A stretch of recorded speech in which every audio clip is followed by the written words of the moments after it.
My daughter was on her knees, face soaked in tears, scrubbing the marble floor while her mother-in-law screamed, "Faster! Useless!" I pulled out my phone and did something that would change everything forever. What happened next left that wealthy family bankrupt. Where are you watching from today? Leave your location in the comments and like and subscribe to the channel. But let me tell you how I got to that moment 3 years earlier. The plane landed at JFK Airport in New York at 7:43 in the morning. 3 years. It had been 3 years since I last hugged my daughter Sarah. 3 years since she married Daniel Sterling in that intimate ceremony in Cleveland, where he promised to take care of her like a queen. 3 years of video calls that became more and more spaced out, where she always looked tired but insisted everything was perfect.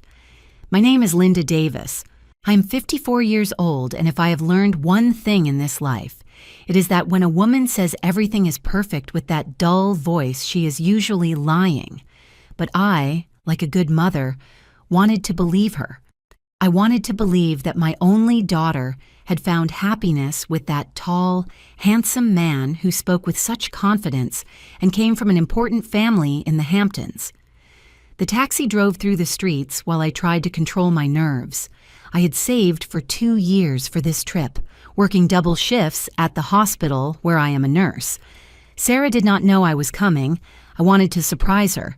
In my last video call 3 weeks ago, I noticed something strange. She had a bruise on her arm that she said she got while cooking. But her eyes, God. Her eyes had that empty look I had seen too many times in the hospital. The look of someone who is surviving, not living. "Ma'am, we have arrived," said the taxi driver, interrupting my thoughts. The Sterling estate was impressive. 3 stories of old stone, huge windows, and a garden that looked like it was taken from a magazine. This was the home of the important family. Daniel had sent me the address months ago, back when he still answered my messages. I rang the doorbell. Once, twice. On the 3rd ring, I heard voices inside. Screaming, an older woman yelling, and then Sarah's voice, weak, scared, apologizing. The door opened. A woman of about 75 with perfectly styled hair and a pearl necklace that probably cost more than my house. She looked me up and down with the kind of contempt only people with old money know how to perfect. "Yes?" Her voice was colder than ice. "I am Linda, Sarah's mother. I came to visit her." The woman's expression changed. For a second, I saw something like panic. Sarah is not here. She is traveling. Liar. I had just heard my daughter's voice inside. I understand. When does she return? I can wait for her. Not possible. The family is busy today. I was about to insist when I heard a crash inside. Something had fallen, or someone, and then the unmistakable sound of someone crying. "Excuse me?" I said, and before the old witch could react, I took advantage of her turning toward the noise to slip through the gap in the door and enter the house. Margaret shouted something, but I was already inside, walking toward the source of the sounds. What I saw broke my soul. Sarah was on her knees on the dining room floor, picking up pieces of a broken cup. Her hair was dirty and tied in a messy ponytail. She was wearing an old stained t-shirt and pajama pants. But what really destroyed me was her face. Pale, gaunt, with deep, dark circles, and an expression of absolute terror when she saw me. "Mom?" Her voice was barely a whisper. "Sarah, what the hell is happening here?" The mother-in-law, because obviously it was Margaret Sterling, the matriarch of this nightmare family, planted herself between us. "This is my house. You need to leave. Now. I'm not going anywhere until I talk to my daughter." "Mom!" Daniel appeared on the stairs, impeccably dressed in a 3-piece suit, the same man who had sworn to love her. "Linda, what a surprise!" "Surprise," I repeated, feeling the fury starting to boil in my veins. "Yes, I imagine so. Is someone going to explain to me why my daughter is cleaning floors like Cinderella?"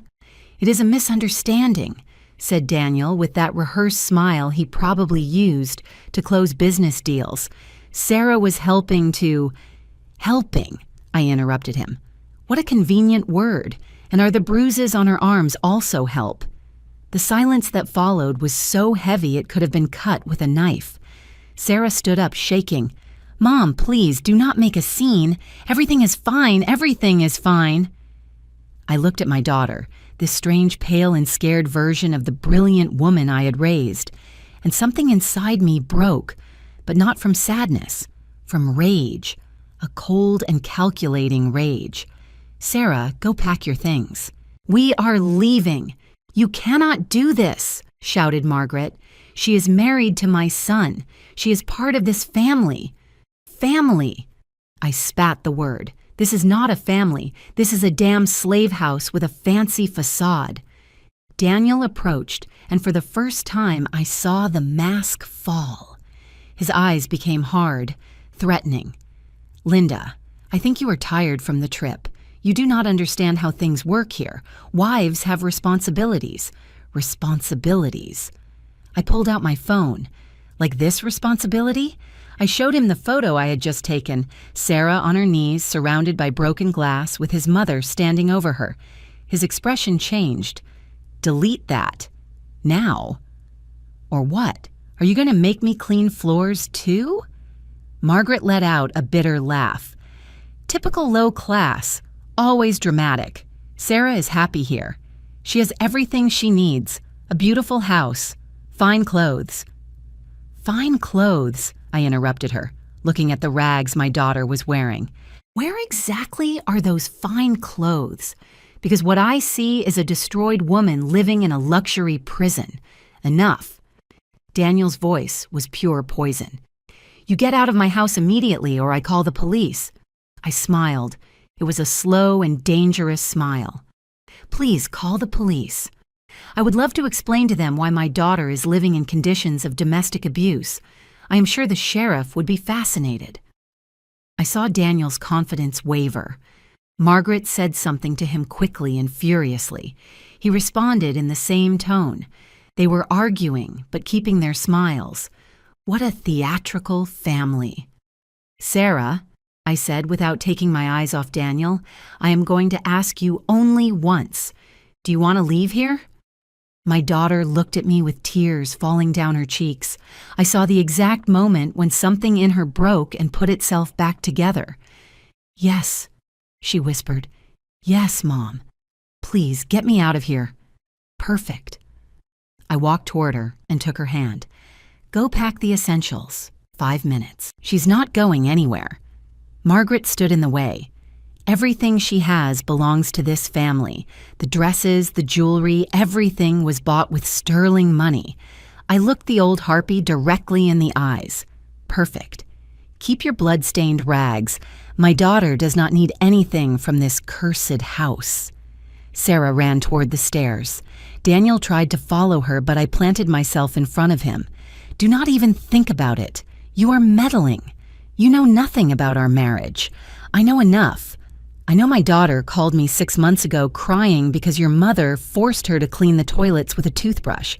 I know that 4 months ago she stopped wearing makeup on video calls because she had to cover bruises. And I know, I got close to him, that if you lay a hand on her again, it is not going to be the police who find you. It will be the morgue. Daniel went pale. Are you threatening me? No, honey. I am making you a promise. Sarah ran down with a small backpack. She had changed into jeans and a sweatshirt, clothes she had probably hidden because they were too ordinary for a sterling. Ready? She said, and her voice had a strength I had not heard in years. Margaret blocked the door. If you walk out that door, you are dead to this family, dead to Daniel. You will not see a cent of the sterling money. Sarah looked at her mother-in-law and, to my surprise, smiled. Perfect. I prefer to be poor than to be your slave again. We left that nightmare house while Daniel shouted threats and Margaret called I do not know who on the phone. I did not care. I had rescued my daughter from a hell with silk curtains. In the taxi back to the hotel, Sarah cried on my shoulder for 20 minutes straight. When she could finally speak, what she told me made me want to go back and burn that house to the ground.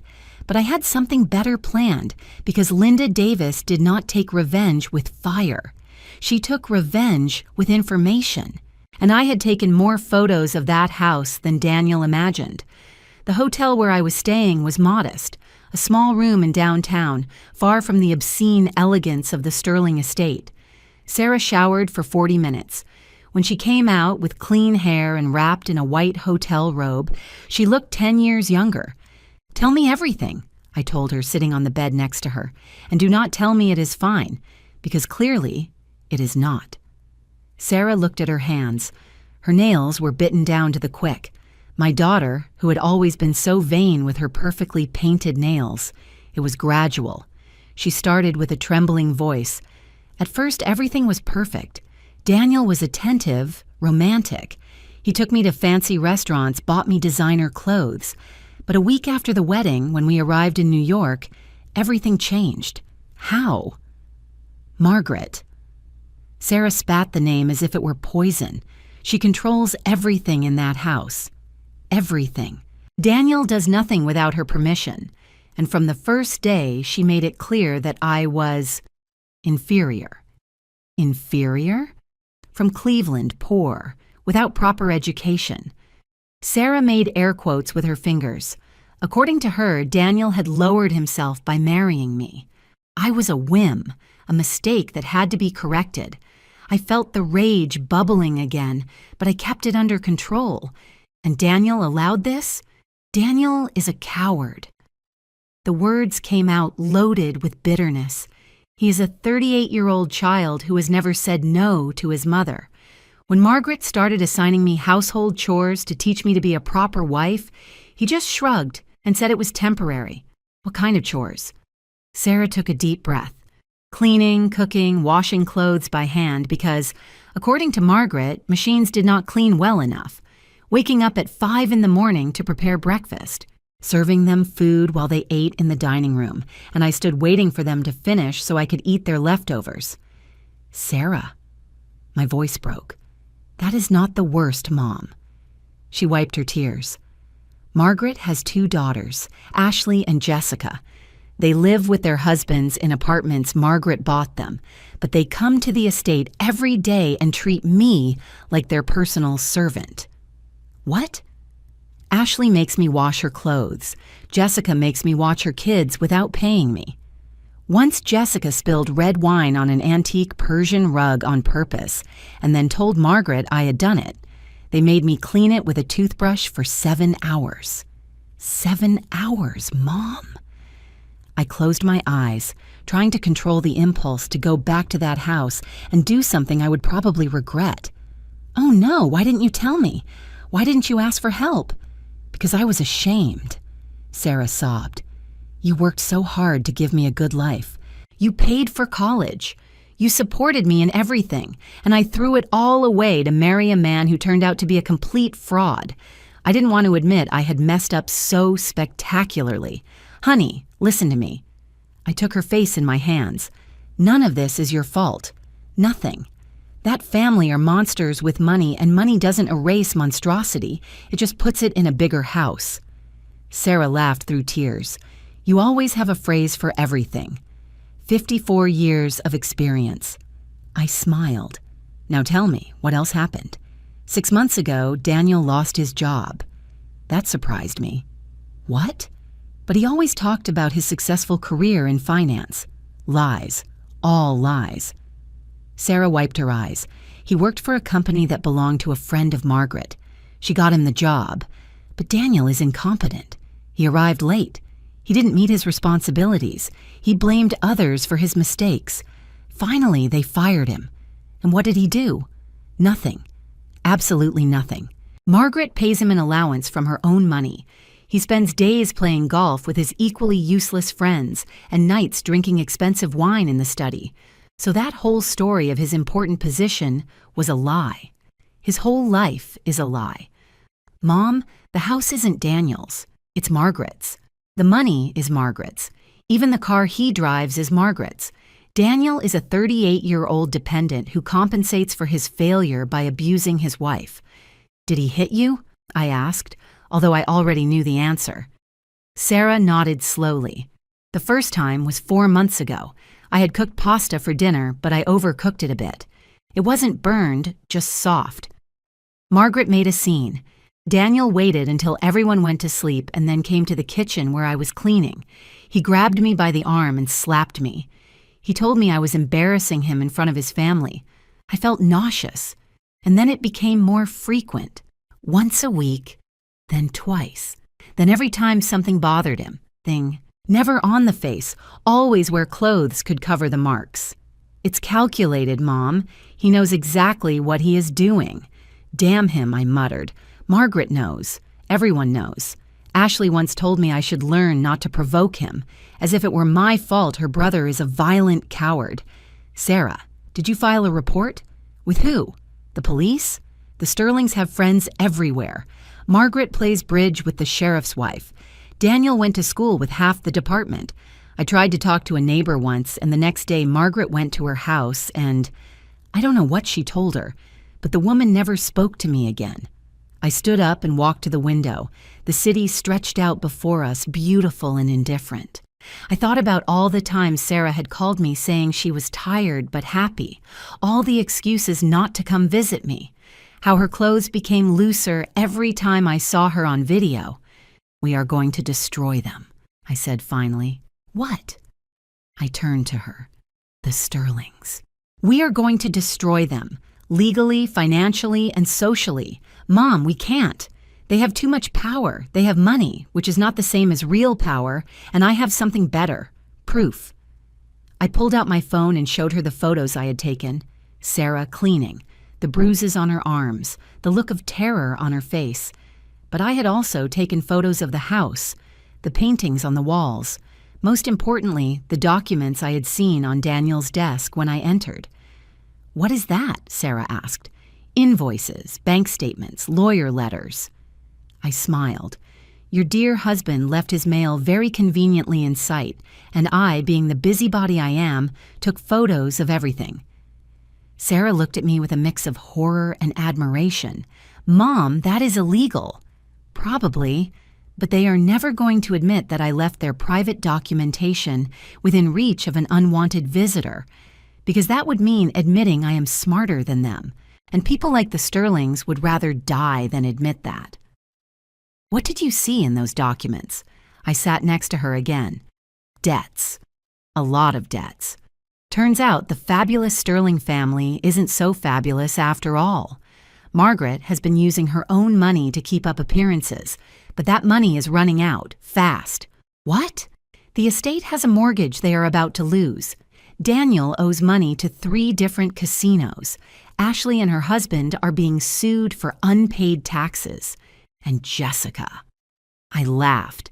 Jessica is having an affair with her husband's personal trainer, and someone is blackmailing them with photos. Sarah's jaw dropped. How do you know all that? Because unlike the Sterlings, I do know how to read, and they are arrogant enough to leave evidence of their problems on desks, hoping no one is inferior enough to understand it. So, what do? I smiled. First, you are going to sleep. Then tomorrow we are going to talk to a very specific lawyer I know in the city. And then, my smile widened. We are going to see how fast an empire built on lies and borrowed money collapses. Sarah hugged me tight. I love you, Mom. I don't know what I would do without you. Fortunately, you will never have to find out. That night, while Sarah slept, I stayed awake planning. The Sterlings thought I was an ignorant woman from Ohio, easy to intimidate. They were about to discover that Linda Davis was neither ignorant nor easily intimidated, and that messing with my daughter had been the biggest mistake of their pathetic lives. The office of lawyer Matthew Richardson was on a narrow street in the business district. It wasn't the kind of fancy office the Sterlings would frequent.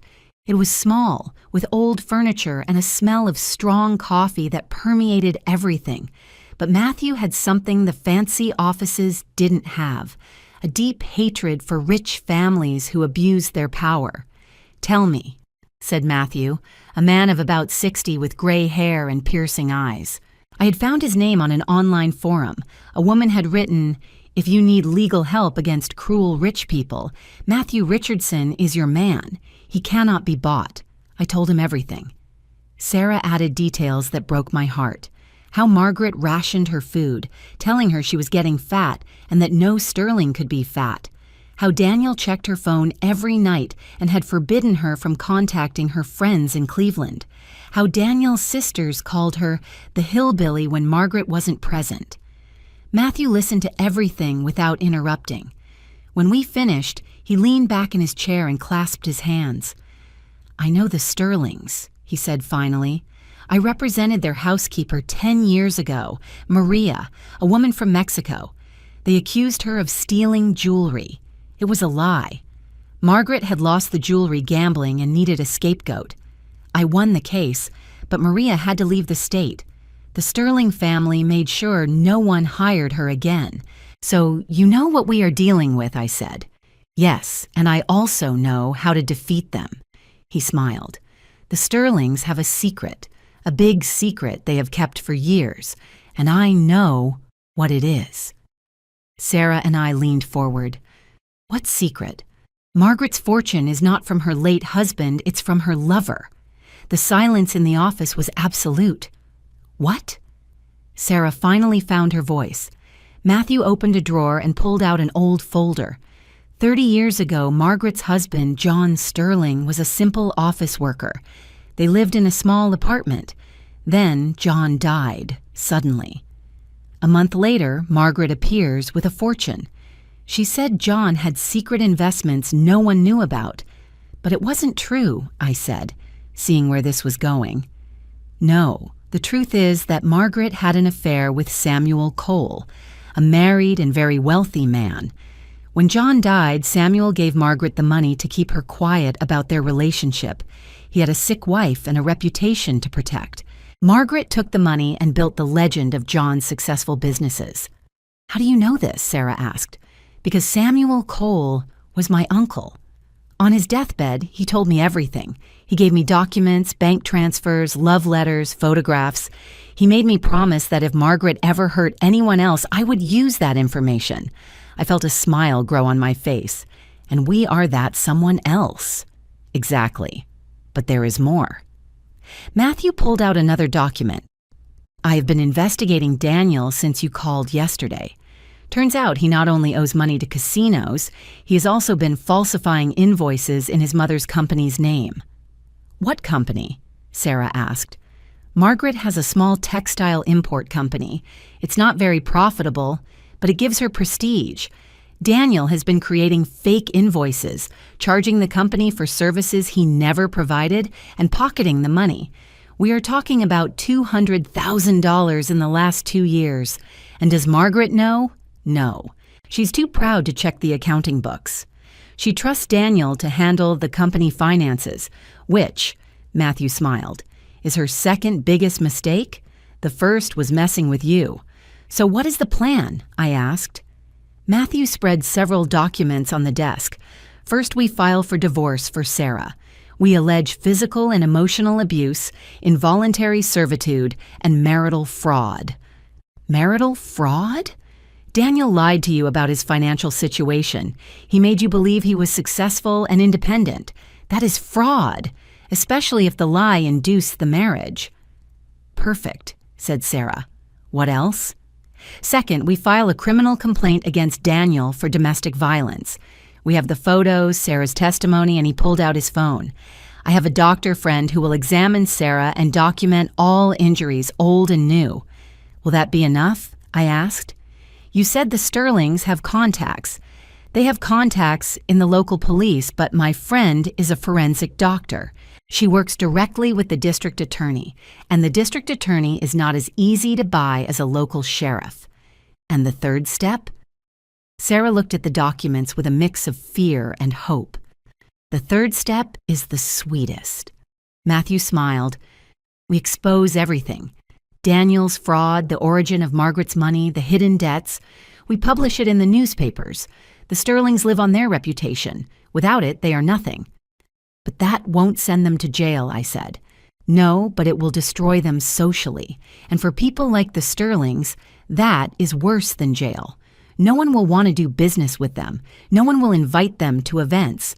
Their friends will disappear. And without those contacts, they won't be able to protect baby Daniel from the domestic violence charge. It was brilliant. It was cruel. It was exactly what we needed. How long will it take? I asked. A month to prepare everything. 2 months to get to trial. But Matthew raised a finger. We can pressure them starting now. As soon as we file the documents, Daniel and Margaret will come to negotiate. I don't want to negotiate, said Sarah with a firm voice I hadn't heard in years. I want them to pay for what they did. Matthew looked at her with approval. Good, because I don't want to negotiate either. I want to see them destroyed. We left Matthew's office with a solid plan and a folder full of documents to sign. Sarah was more animated than I had seen her in 3 years. Do you really think it will work? She asked me while we walked through the city streets. I know it will work, because people like the Sterlings have a fundamental flaw. They think they are untouchable, and that arrogance makes them careless, like leaving documents on the desk. Exactly. I smiled. Daniel thought I was too stupid to understand what I was seeing. Margaret thought I was too scared to do anything about it. Both were wrong. That afternoon, I took Sarah to the doctor Matthew had recommended. Dr. Helen Ross was a serious woman of about 50 who examined my daughter with professional but humane care. You have old fractures in 2 ribs, said Helen while reviewing the x-rays, probably from 3 or 4 months ago. You also have scars on your back consistent with repeated blows with a flat object. A belt? Sarah nodded, unable to speak. And these bruises on your arms are recent, from a week ago, I would say. Helen took photos of everything. Sarah, I need you to understand something. What has happened to you is serious, very serious. This is not a bad marriage. This is systematic abuse and torture. I know, Sarah whispered. Good, because I am going to document everything and I am going to testify in your case. And I promise you that man is going to pay. When we left the office, Sarah cried. But this time, they weren't tears of despair. They were tears of relief. Finally, someone believes me, she said between sobs.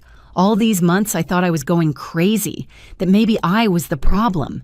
You were never the problem, honey, never. That night, my phone rang. It was a local number I didn't recognize. Yes? Linda. Daniel's voice was tense. We need to talk. We have nothing to talk about. I know you went to see a lawyer. That surprised me. Are you following me? It's a small world. I have friends everywhere. Friends, I repeated. What a generous word for people who owe you favors because you gave them stolen money. Silence. Then, you don't know what you are talking about. I know exactly what I am talking about. I know about the fake invoices. I know about the casino debts. I know your precious life is a lie built on fraud and stolen money. Careful, Linda. You are playing a very dangerous game. No, Daniel. You are playing a dangerous game. I am just finishing it. My mother can make your life very difficult. Your mother? I laughed. You mean the woman who built her fortune being the mistress of a married man? That mother? Another silence. Longer this time. How? Like I said, I know a lot of things, and soon everyone is going to know those same things. This is extortion. No, dear, this is justice. Extortion is what you did to Sarah, forcing her to work like a slave under threat of violence. I am just making sure the world knows who you really are. What do you want? I don't want anything from you anymore. 3 days ago, maybe I would have accepted money to keep my mouth shut. But now I have seen what you did to my daughter. Now I know you are an abusive coward who hits women smaller than him to feel like a man. So I don't want your dirty money. I want to see you fall. Linda. I hung up. My hands were shaking, but from adrenaline, not fear. Sarah was looking at me with wide eyes. Was it him? Yes. What did he say? Empty threats. Panic disguised as bravado. I smiled. Daniel finally understands he is in trouble. Do you think he'll try to do something? Probably. But I lifted my phone. I recorded the whole conversation, including the part where he basically admitted the fake invoices. Sarah laughed. It was a real, genuine laugh, which I hadn't heard from her in years. "Mom, you are a criminal." "No, honey. I am a mother protecting her daughter. The criminals are them." And while the city lights shone outside our window, I knew the Sterlings had finally found someone who didn't let herself be intimidated by their money, their connections, or their threats. They had found Linda Davis, and that had been their fatal mistake. At 7 the next morning, Matthew called with news. The documents were filed. Officially, Sarah is filing for divorce, and there is a temporary restraining order against Daniel. "How long until they find out?" I asked. "They probably already know. Daniel's lawyers will be notified this morning. We didn't have to wait long." At 9:30 a.m., while Sarah and I were having breakfast at a cafe near the hotel, my phone exploded with calls. Daniel, Margaret, unknown numbers, all trying to contact me. I ignored every call. At 10:15, a text message arrived from Daniel. "We need to talk in person. I will compensate you for any trouble. Please." I deleted the message. At 11, Margaret called me. This time, I answered. I put the phone on speaker so Sarah could hear. "Who do you think you are?" Margaret's voice trembled with rage. "How dare you attack my family? Good morning, Margaret. Did you sleep well? Listen to me well. Insignificant nobody. Ah, there it is. The classism coming to the surface. Please continue. I am recording this call." Silence. "What do you want?" Her voice was now more controlled. "I already told you I don't want anything. Everyone wants something. Money? A house? I can give you $50,000. Sarah withdraws the lawsuit and we never talk about this again. $50,000, I repeated. For 3 years of torture, for beatings, for humiliation, for servitude. Is that what it is worth to you? 100,000. It is my final offer. No. What do you want then? I want Daniel arrested. I want your reputation ruined. I want everyone to know what kind of monsters you are. You are a vengeful, crazy woman. No, Margaret. I am a mother, and you should know better than anyone what a mother is capable of doing to protect her daughter. After all, I paused for effect. You set a very good example when you asked Samuel Cole for money to secure your children's future. The silence that followed was absolute. I could imagine her face, the blood draining, eyes widening, panic setting in. How? Her voice was barely a whisper. I told you I know a lot of things. Samuel was very meticulous with his records, and it turns out someone close to him decided it was time for the truth to come to light. No one will believe you. No, I have documents. Bank transfers from Samuel's account to yours, dated right after John's death. Letters where you asked him for more money, threatening to tell his wife about you two. Photographs of you two together. Do you want me to continue?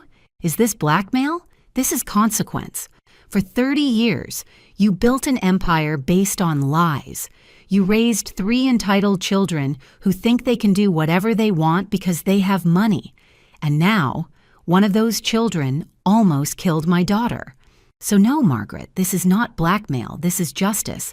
My lawyer is going to destroy you. Your lawyer can try. But meanwhile, what do you think will happen when the Chronicle publishes the story of the respectable Margaret Sterling and her past as a secret mistress? How many of your bridge friends will keep answering your calls? She hung up.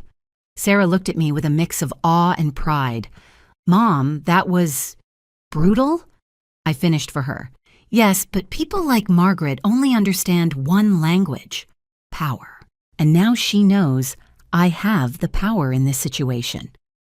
That afternoon, Matthew called us to say that Daniel's lawyers had requested an urgent meeting. They wanted to negotiate. Are we going? Asked Sarah. Of course, but not to negotiate, to see how desperate they are. The meeting was in a fancy office downtown. Daniel's lawyer, a smug man named Stephen Carter, received us with a fake smile. Ladies, thank you for coming. I think we can resolve this situation in a civilized manner. Civilized? I repeated, sitting down. Interesting choice of words, considering your client beat my daughter repeatedly. There are two sides to every story, said Stephen.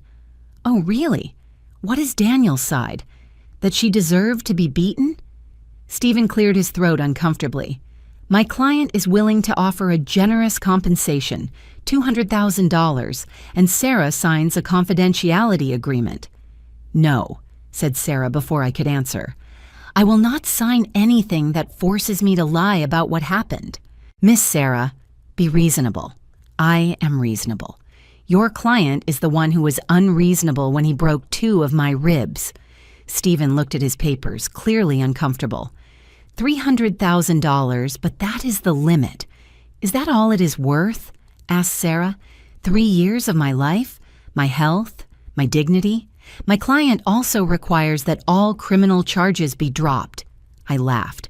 Of course, because what really matters to Daniel isn't Sarah. It's not going to jail. Mrs. Linda, listen to me well, Stephen. We are not going to drop the charges. We are not going to sign any confidentiality agreement, and we are not going to let Daniel hide behind his mommy's money. You are making a mistake. The mistake was Daniel's when he thought he could buy a wife and treat her like a slave. The mistake was Margaret's when she thought her money made her untouchable. And your mistake, I stood up, was thinking you would intimidate me with fancy offices and legal threats. We left that meeting straight to the office of the Chronicle. Matthew had arranged a meeting with Mark White, an investigative journalist who specialized in exposing corrupt rich families. Mark was about 40, with the tired look of someone who has seen too much human evil. He listened to our story without interrupting, taking occasional notes. Do you have proof of all this? He asked finally. Matthew put a thick folder on the desk, photographs of Sarah's injuries, detailed medical report, financial documents showing Daniel's fraud, and he pulled out another folder, the complete story of the origin of Margaret's money. Mark reviewed everything meticulously. When he finished, he whistled softly. This is dynamite. The Sterlings are going to try to stop me. Can you handle them? I asked. I have been exposing people like them for 20 years. They have tried to bribe me, threaten me. They even attacked me once, but they have never stopped me. He smiled, and they won't start now. When can you publish it? Give me a week to verify everything and talk to additional sources. Then it will be the cover story. That night, back at the hotel, Sarah was restless. Do you think we are doing the right thing? Once this is published, there is no going back. Do you want to go back? No, but... She bit her lip. Daniel is going to be furious. Margaret, too. What if they try to hurt us? That is why Matthew already spoke to the police. We have official protection, and Daniel knows that if he touches us, he goes straight to jail. He is a coward, Sarah. Cowards only attack when they know they can win. And what happens after? After the trial and the scandal, I sat next to her. After, we rebuild your life. We go back to Cleveland. You get therapy. You spend time with people who love you. And eventually, when you are ready, you start over. And if I am never ready, you will be ready. Because you are my daughter. And Davis women don't give up. We get up, we heal, and we become stronger. 3 days later, Daniel appeared at our hotel. The receptionist called us to let us know there was a man asking for us. Let him up, I said. Sarah looked at me alarmed. Mom, no. It's okay. It's time for Daniel to see the woman he almost destroyed. When Daniel entered our room, I was surprised by his appearance. He had deep, dark circles, his suit wrinkled, and a tremor in his hands. Sarah, he started, but she raised a hand. I don't want to hear your voice. Please, I need to explain. Explain what? How to beat your wife. How to humiliate her in front of your family. How to make her feel she was worth nothing. I was under a lot of pressure.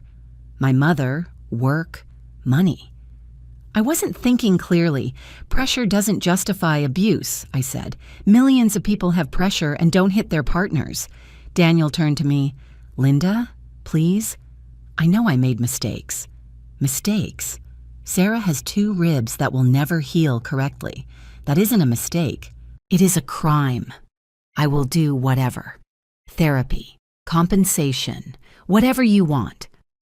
What I want, said Sarah with a firm voice, is for you to never come near me again. What I want is for you to pay for what you did.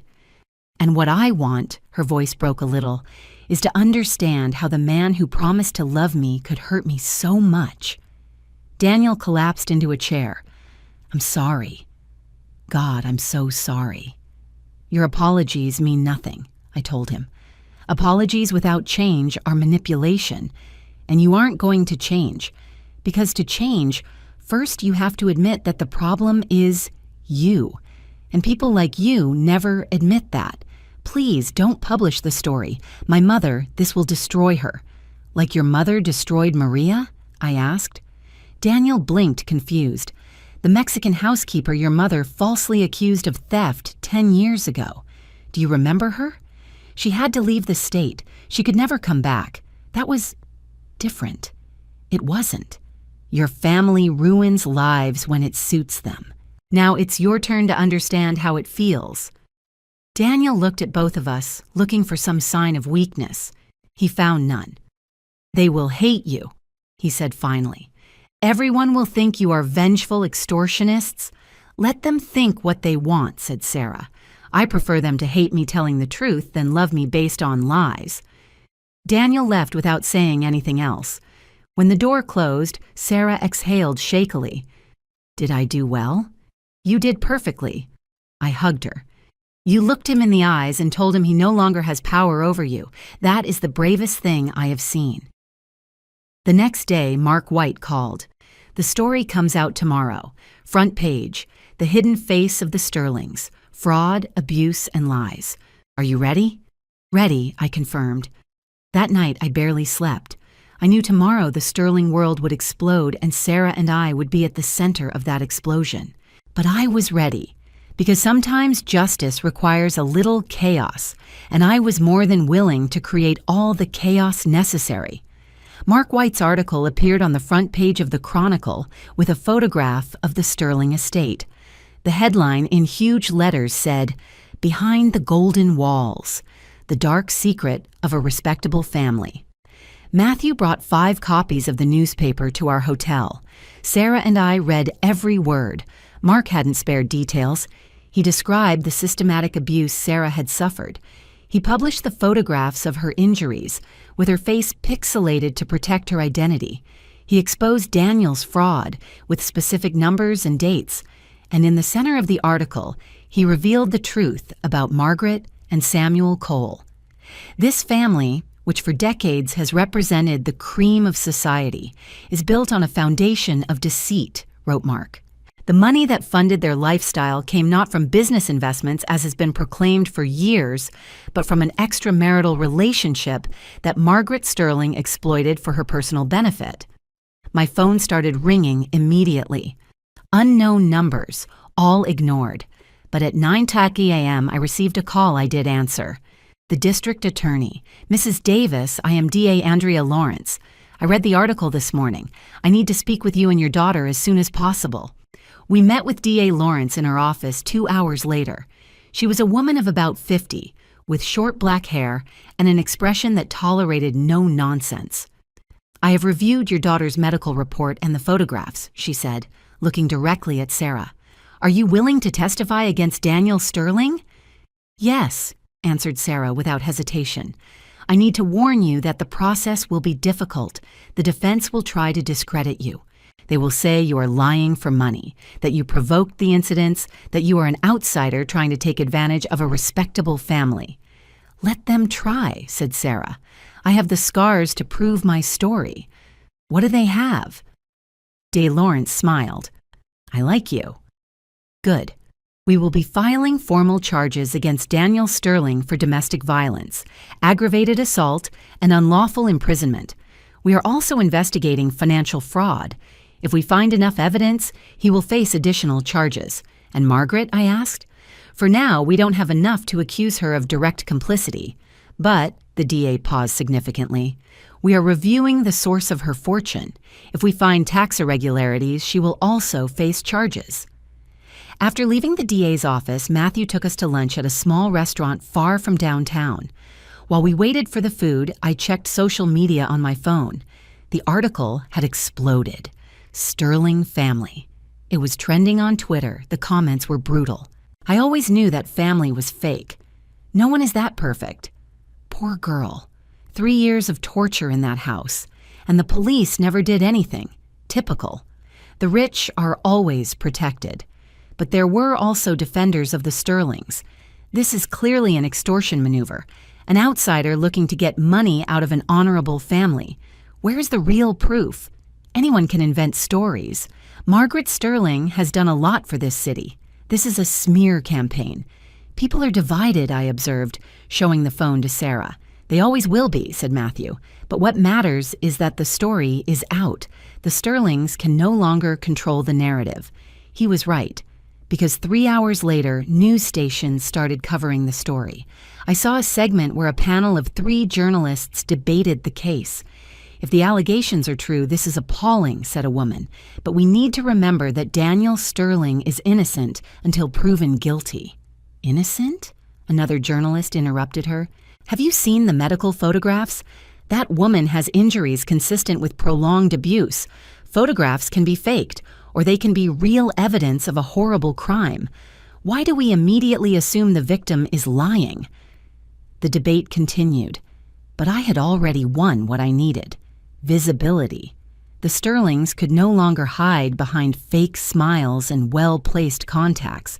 That afternoon, I received a call from an unknown number. Something told me to answer. Linda?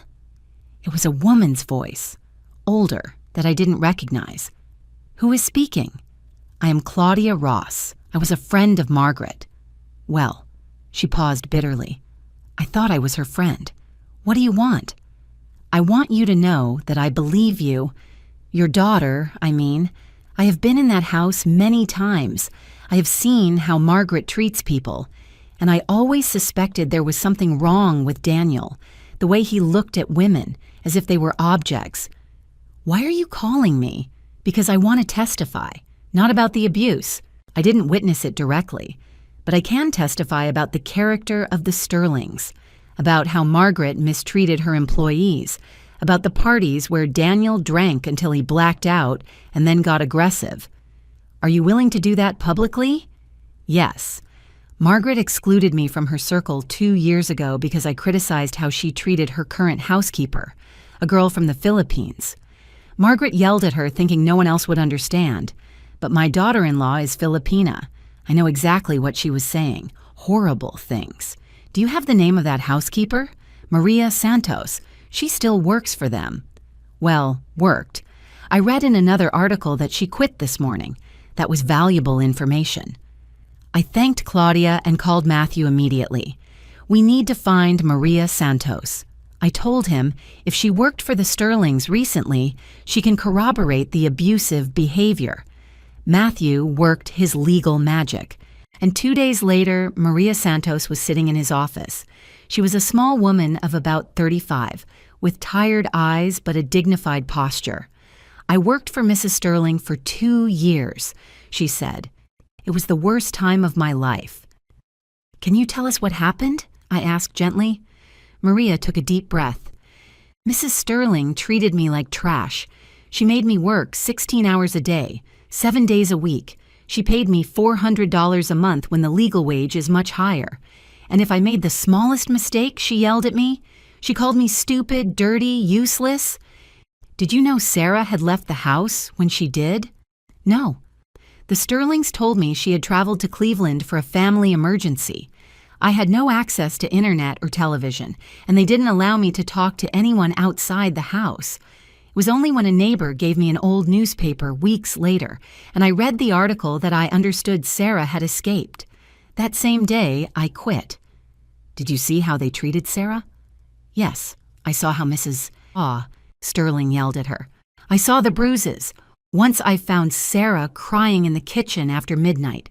She told me Mr. Daniel had pushed her against the wall. Did she tell you anything else?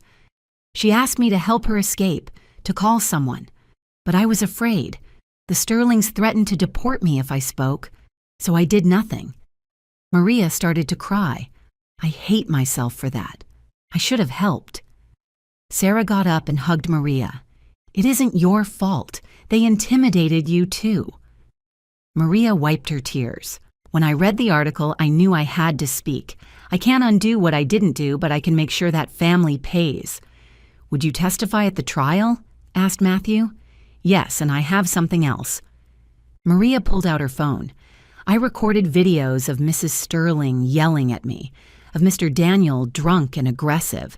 I never knew what to do with them, but now I think they can help. The videos were devastating.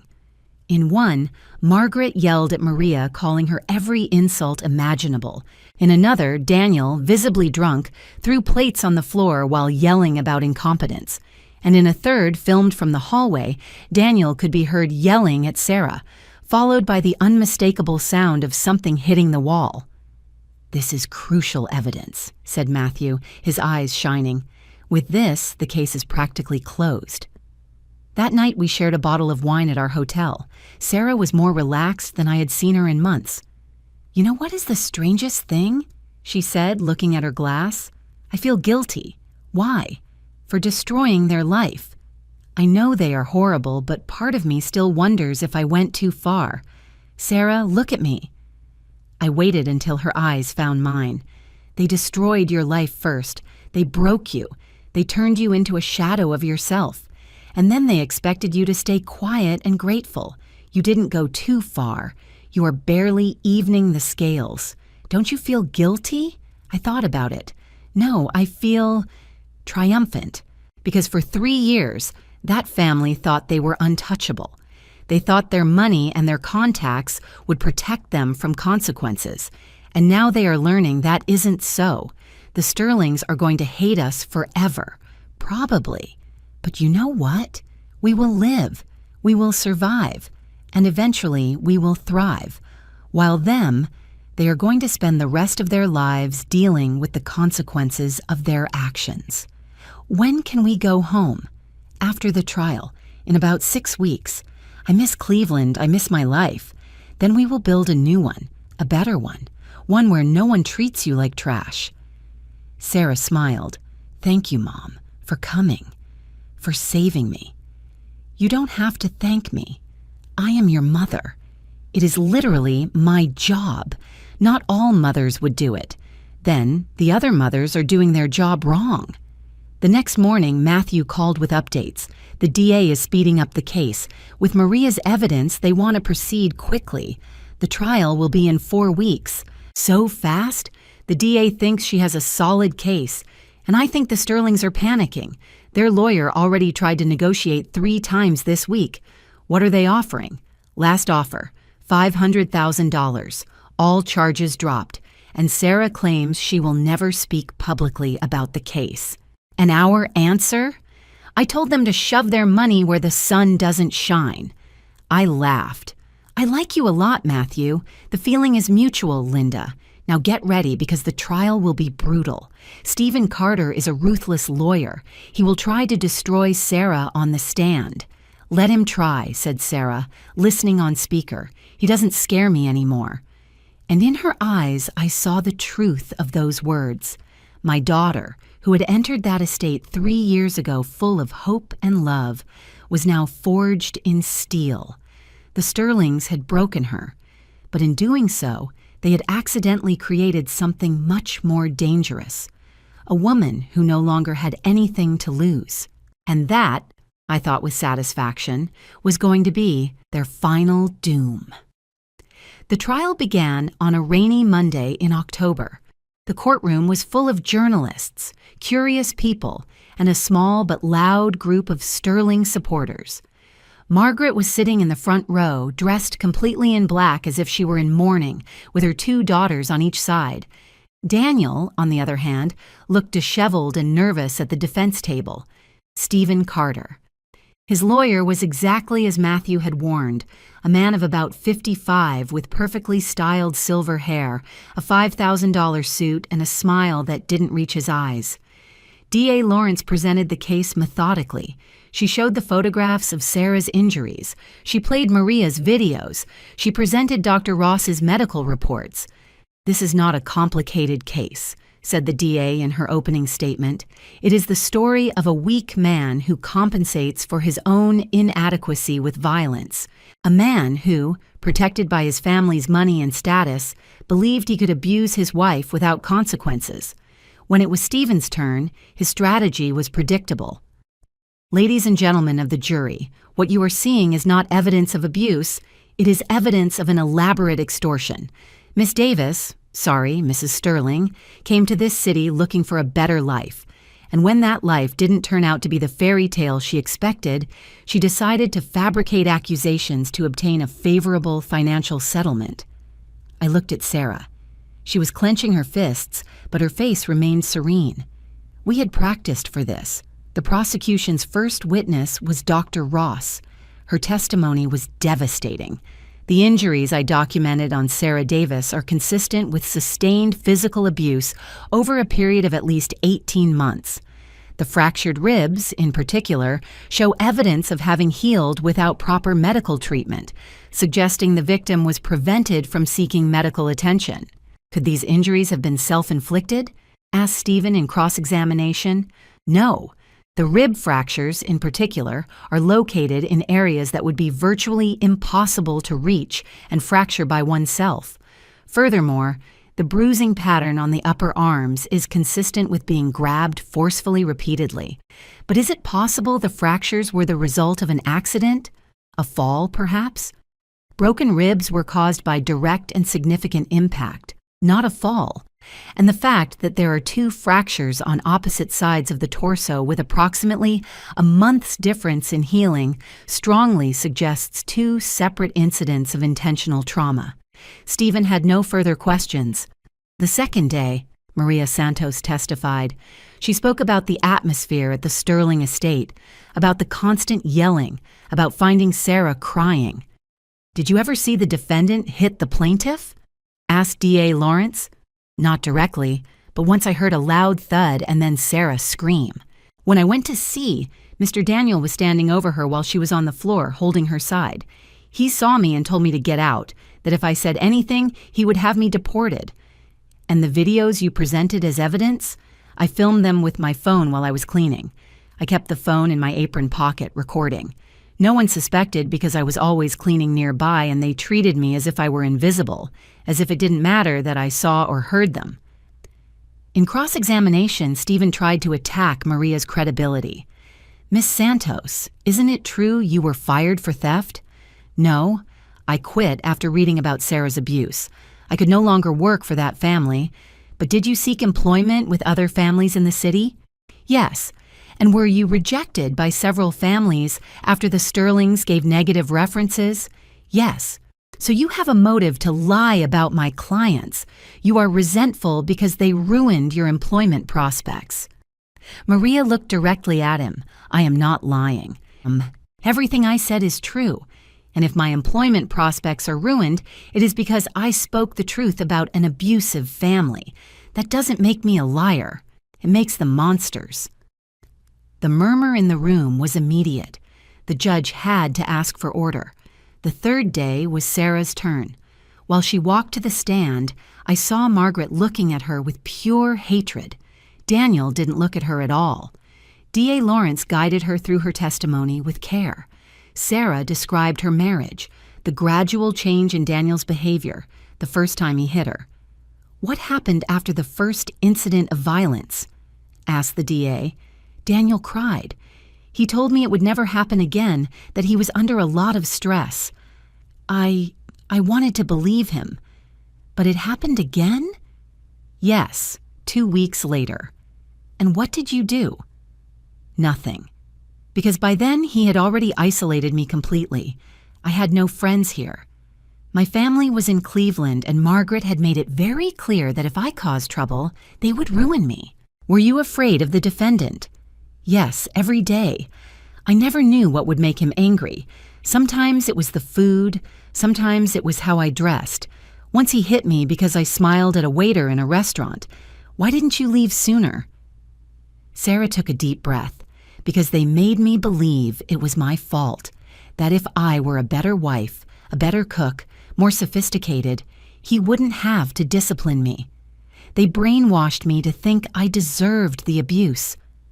When Stephen began his cross-examination, it was brutal. Mrs. Sterling, isn't it true you signed a prenuptial agreement? Yes. And that agreement established that in case of divorce, you would not receive any part of my client's assets? Yes. So by divorcing, you would gain nothing financially. Unless, of course, you could accuse my client of abuse and get a settlement. I don't want his money. I just want my life back.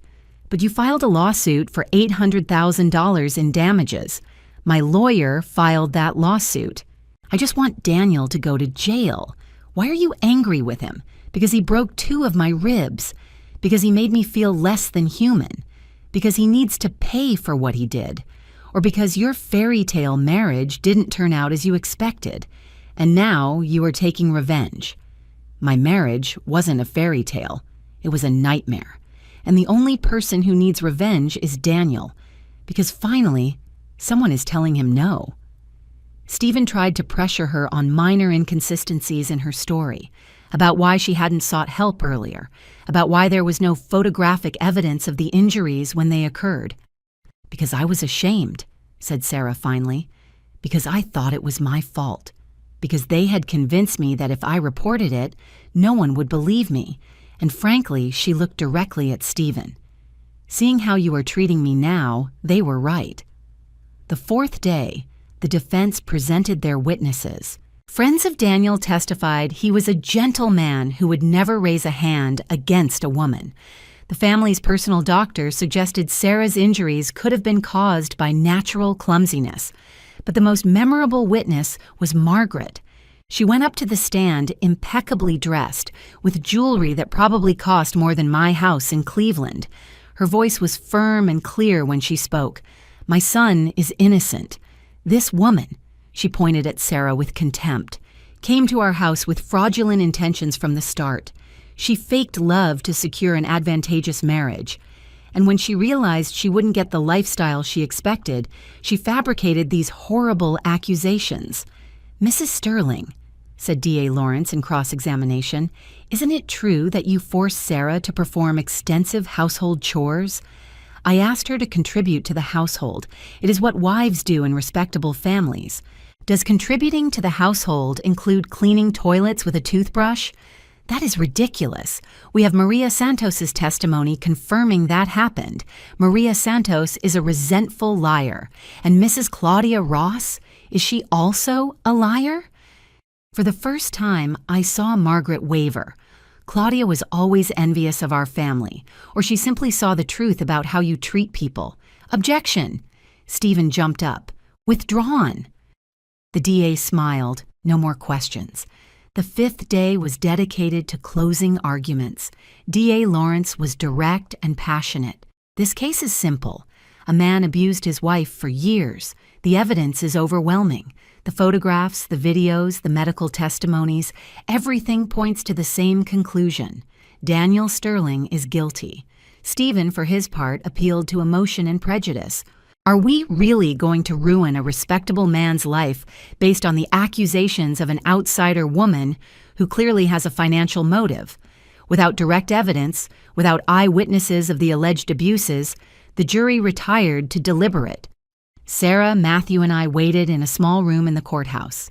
How long do you think it will take? Asked Sarah, biting her nails. It can be hours or days, said Matthew, but I have a good feeling. It took 4 hours. When we returned to the room, the jury looked serious.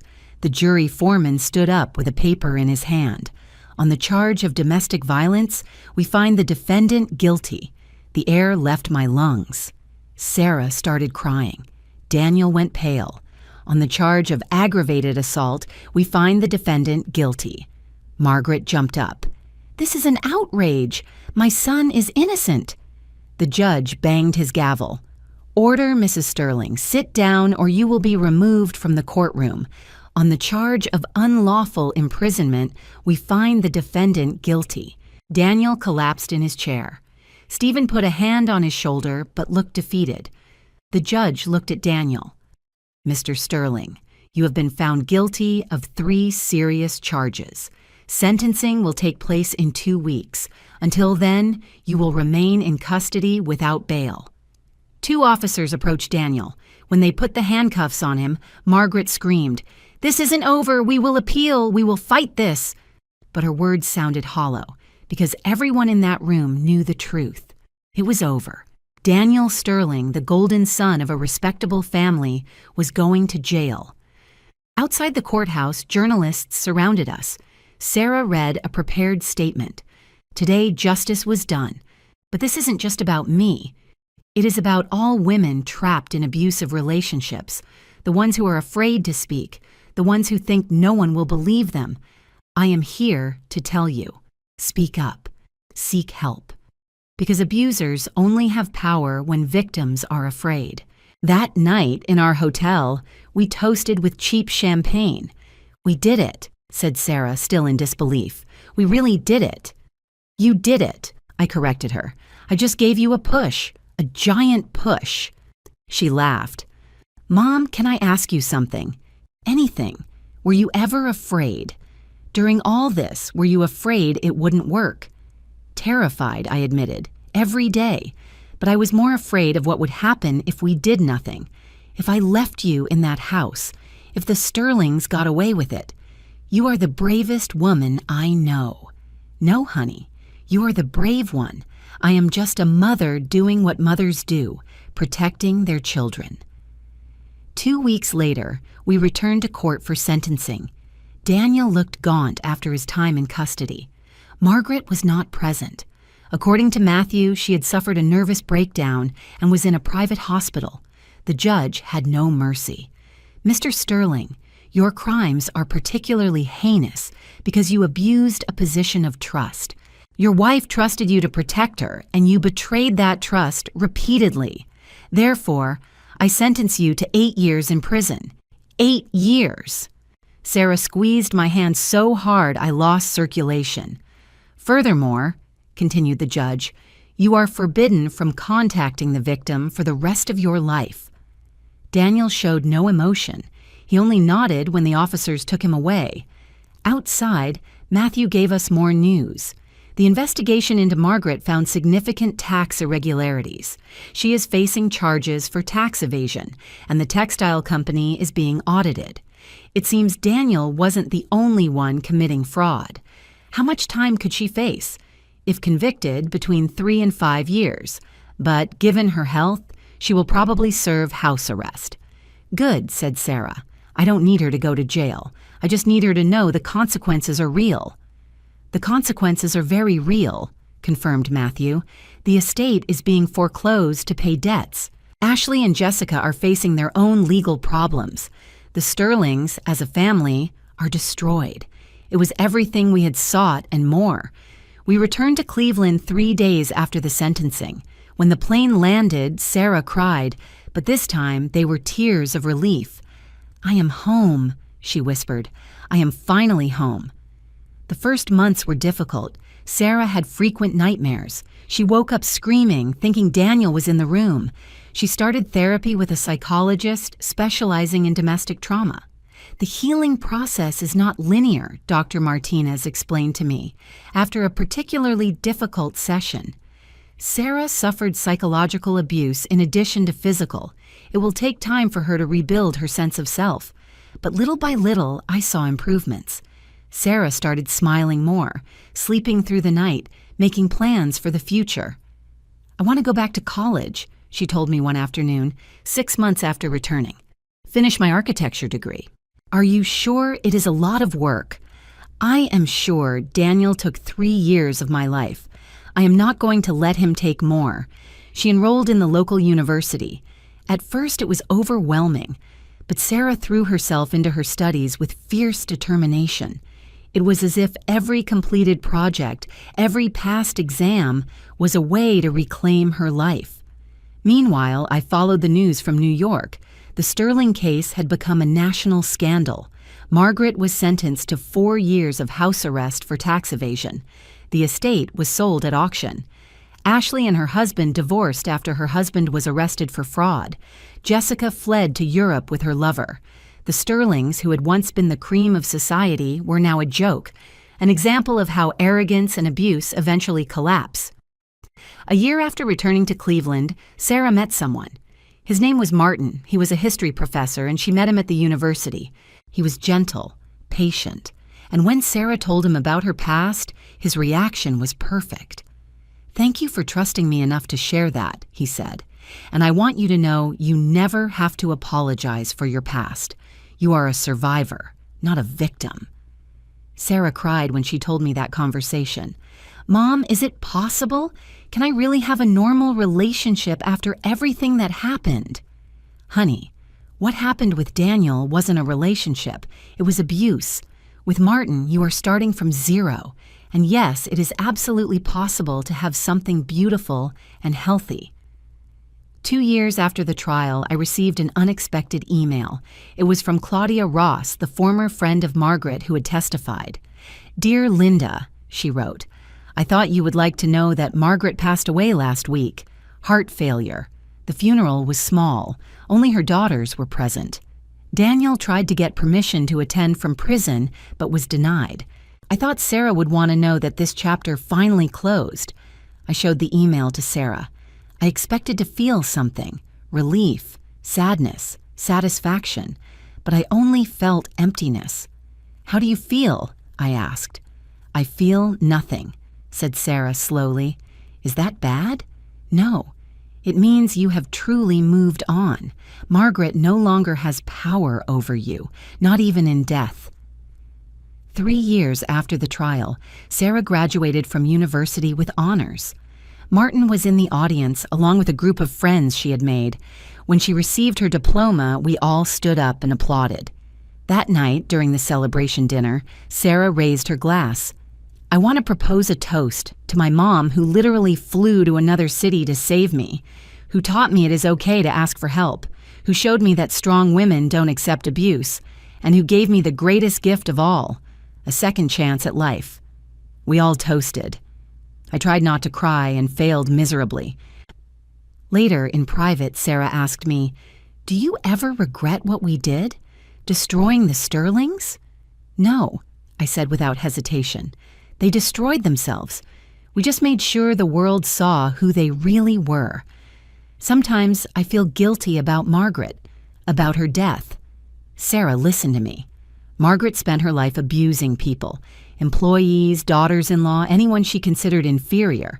Her death was the result of her own decisions, not yours. You don't have to carry that guilt. I know. It's just, sometimes I think about how things could have been if they had been different, if they had been kind, but they weren't. And that is the important part. 4 years after the trial, Sarah and Martin got married. The wedding was in a small garden outside Cleveland with 30 people. Simple, beautiful, full of love. When it was time for my speech, I spoke about second chances, about the strength that comes from surviving the unthinkable, and about how sometimes the families we choose are stronger than the ones we were given. Daniel told Sarah she was useless, I said, looking at my daughter radiant in her simple lace dress. He told her she would never be enough. He told her no one else would want her. Today, she marries a man who adores her. She has a successful career. She has friends who support her. And she has a life she built from the ashes of her worst nightmare. So Daniel, wherever you are, I want you to know something. You failed. My daughter didn't just survive. She thrived. The room erupted in applause. Sarah hugged me and whispered, "I love you, Mom. Thank you for never giving up on me. I never would. You are my greatest achievement." 5 years after the trial, Daniel was released from prison for good behavior, having served 5 of the 8 years of his sentence. According to the news, he moved to a small town in the Midwest. "Do you think he'll try to contact me?" Sarah asked when she saw the news. "He can't. The restraining order is for life, and if he does, he goes straight back to jail. But what if—" "Sarah, look at me.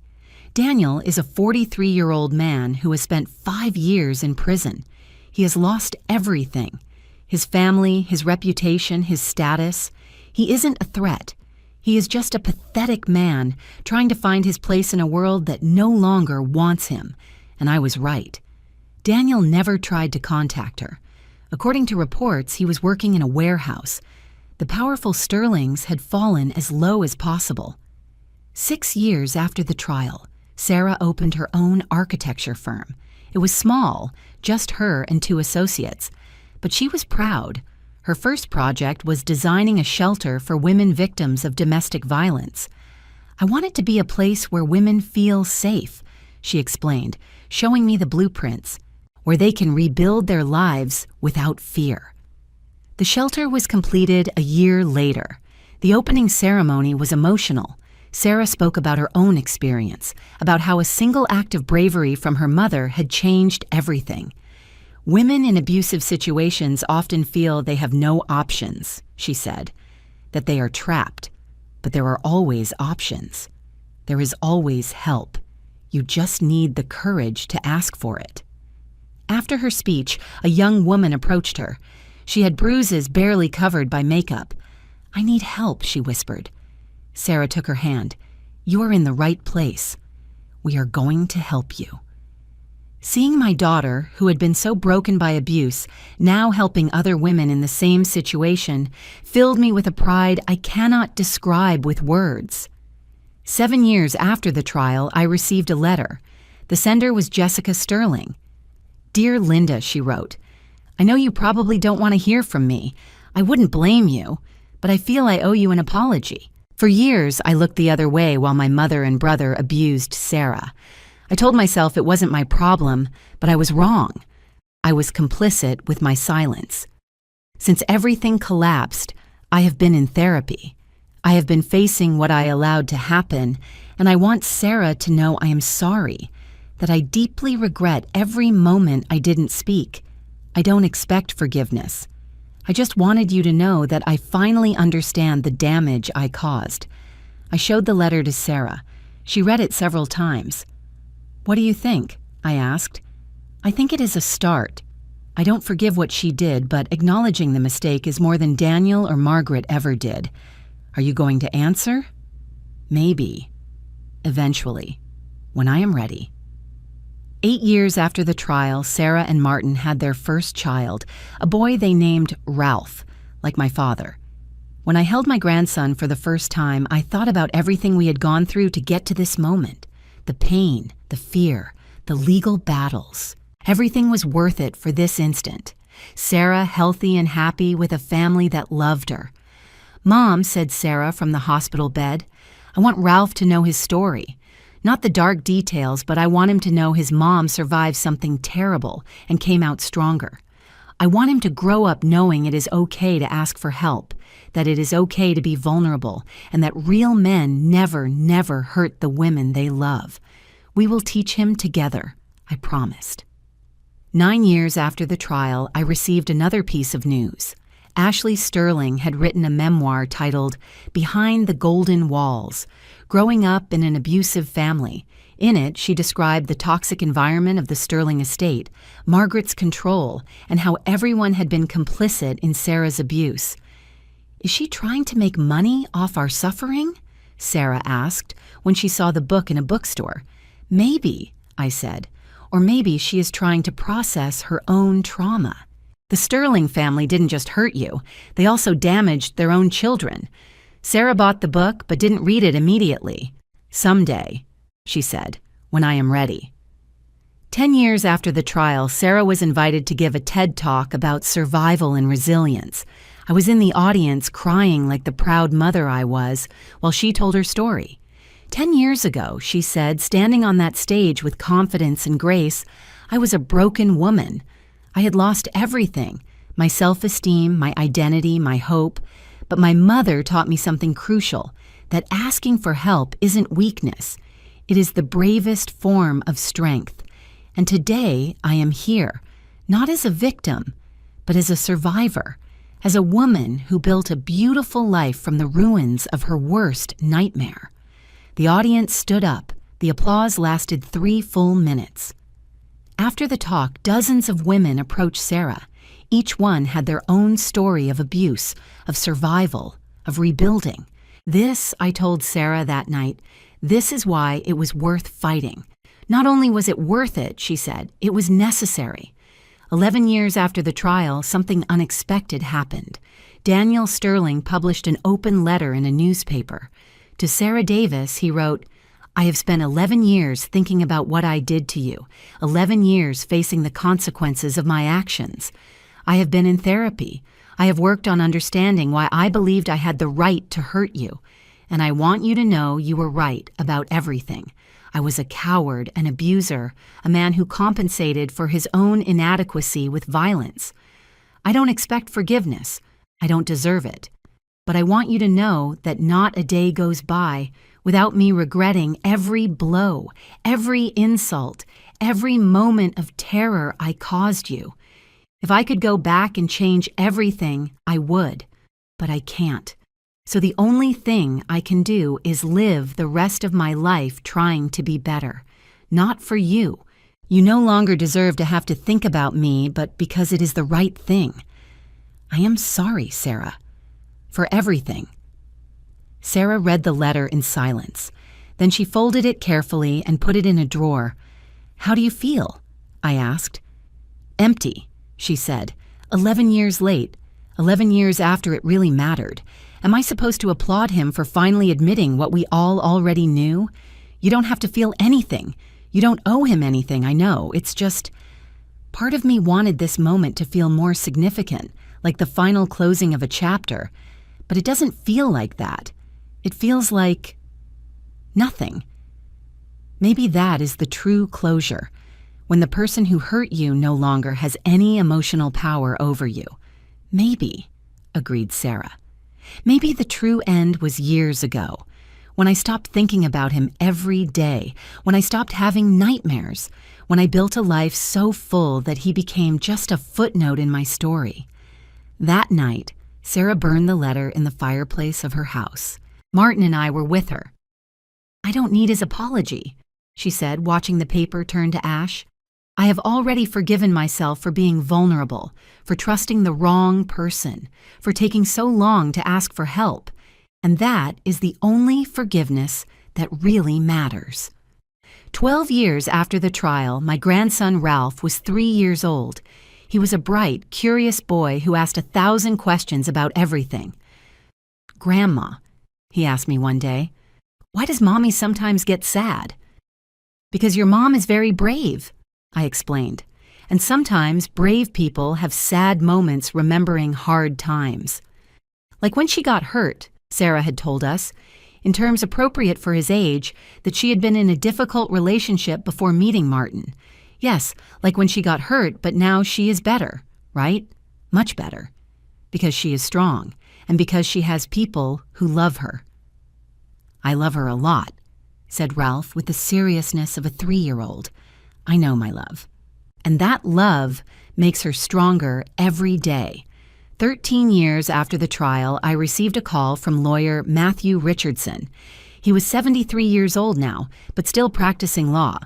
"Linda, I thought you would like to know that the state just passed a stricter law on domestic violence, inspired in part by the Sterling case. Now the police have to act immediately on abuse reports, regardless of the family's connections. That is incredible. Your daughter helped change the laws. Her bravery in testifying, the publicity of the case, everything contributed to this reform. You should be proud," I told Sarah. She cried, but this time of joy. "It means something good came out of all that," she said, "that maybe other women won't have to suffer like me because the laws now protect them better. Exactly. Your pain wasn't in vain." 14 years after the trial, Daniel Sterling died in a car accident. He was 48 years old. The news came via an email from Claudia Ross. "I thought you should know," she wrote. Apparently he was driving under the influence of alcohol. He died instantly. I showed the email to Sarah. I expected some strong reaction, relief, sadness, satisfaction. But she only sighed. "It's sad," she said finally. "He wasted his whole life. It could have been different if he had chosen to be better. Are you going to the funeral?" "No. That chapter closed years ago. I don't need to see his body to know it finally ended. and she didn't go. Sarah continued with her life, now completely free from the shadow of Daniel Sterling. 15 years after the trial, on the anniversary of the sentencing, Sarah wrote a letter, not for Daniel, for herself. "Dear Sarah of 28 years," she wrote, "I know right now you feel your life ended, that you will never be happy again, that the damage is too deep to heal, but I want you to know something. You are wrong. In the next 15 years, you will build a life more beautiful than you ever imagined. You will marry a wonderful man. You will have a beautiful son. You will build a successful career. You will help hundreds of women. And one day you will think of Daniel and feel nothing. Because he will become what he always should have been, irrelevant. So hang on, ask for help, accept your mother's love, and trust that although you can't see it now, there is a light at the end of this dark tunnel, and that light is you, stronger, wiser, more complete than you ever were before. With love, Sarah, of 43 years." When she showed me the letter, I hugged her tight. "I am so proud of you," I whispered, "of the woman you have become. I wouldn't have gotten here without you, Mom, without your bravery, without you flying to New York and getting me out of that hell. I would have flown to the end of the world for you. I still would. I know. And that is what saved me." 16 years after the trial, I decided to write this story, our story. Not as a memoir, but as a testimony for other women, other mothers, other survivors. Sarah is now 44 years old. She owns a successful architecture firm. She has 2 children, Ralph, 8 years old, and Sophie, 5. She is married to a man who adores her, and most importantly, she is happy. I am 70 years old. I still work as a nurse, although now part-time. I spend my days off with my grandkids, helping at the shelter Sarah designed, and enjoying the life we almost lost. But there is something else that happened, something Sarah and I kept secret until now, something that explains why the Sterlings fell so completely, so irreversibly. Remember the photos I took of the documents at the estate? The papers on Daniel's desk? Well, there was something else in those papers, something I didn't even tell Matthew at first. Offshore bank accounts, in the Cayman Islands, not Margaret's money. This was money he had been siphoning off for years. Money from his mother's company, yes, but also money from other businesses. It was an elaborate money laundering scheme, and Daniel, in his arrogance, had left not only the account numbers, but also the passwords written in a notebook I photographed. When we discovered this, Matthew and I had a decision to make. We could report it to the authorities and let Daniel face more charges, or we could use it another way. We chose the second option. We contacted an asset recovery specialist, a hacker Matthew knew from a previous case where they had recovered stolen funds for a scammed elderly woman, someone who could access those accounts with the information we had. It took us 6 months to plan every detail, making sure the transfers looked like legitimate movements through shell companies. And slowly, methodically, we transferred all that money, $2.3 million. Half went to Sarah to compensate for the years of abuse and suffering. The other half went to a fund we established for victims of domestic violence, a fund that to this day helps hundreds of women escape abusive situations, pay for therapy, start new lives. Daniel never knew the money disappeared. He was too busy trying to avoid jail to check his offshore accounts, and by the time he got out of prison, it was too late.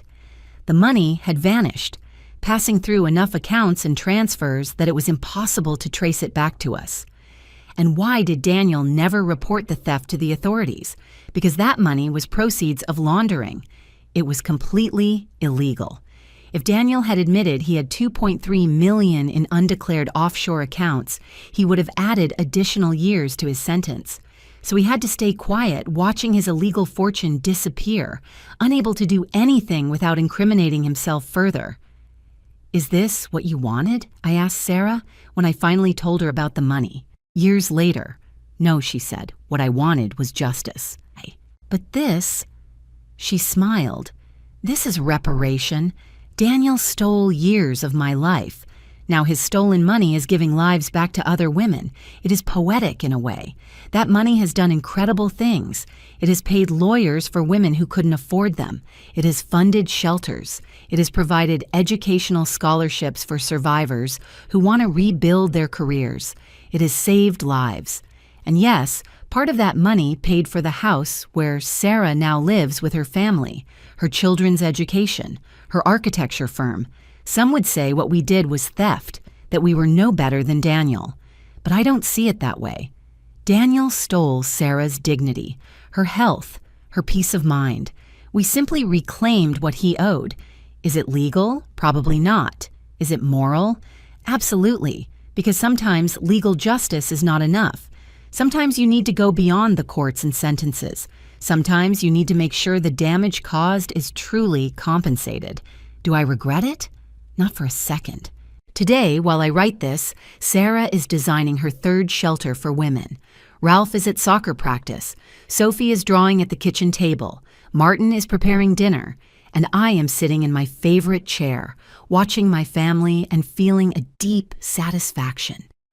16 years ago, I entered that villa in the Hamptons and found my daughter on her knees, broken and terrified.